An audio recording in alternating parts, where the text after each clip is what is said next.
আসসালামু আলাইকুম। আজকে আমি আপনাদের দেখাবো আমার জেব্রা ফিশের পেটে সত্যি ডিম আছে কিনা। অনেকে বুঝতে পারেন না, তাই আজকে কাছ থেকে দেখে বোঝানোর চেষ্টা করব। যদি ফিমেল জেব্রা ফিশের পেটে গোল ও ফুলে থাকে তাহলে সেটি ডিম ভরা হতে পারে। তো আমার এই জায়গায় দেখতেছেন একটা মাছের পেটে ডিম আসছে মনে হয়। তবে শুধু পেট বড় হলেই ডিম আছে এমনটা নিশ্চিত নয়। মেল পুরুষ সাধারণত ফিমেল মেল তাড়া করে আর উপযুক্ত পরিবেশ পেলে ডিম ছেড়ে দেয়। আমি এখন কয়েকদিন পর্যবেক্ষণ করব, দেখি ডিম দেয় কি না। আপনারা কি মনে করেন এই মাছের পেটে ডিম আছে?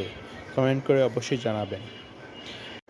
আর আমি ভাবতেছি এই অ্যাকুরিয়ামে আর এক জোড়া অন্য কোনো মাছ আনা যায় কি না।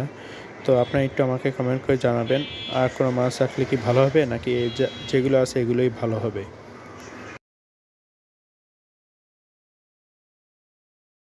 ভিডিওটি ভালো লাগলে একটি লাইক দিয়ে দিন। আর এমন আরও অ্যাকুরিয়ামের ভিডিও দেখতে চ্যানেলটি সাবস্ক্রাইব করুন। আল্লাহ হাফেজ।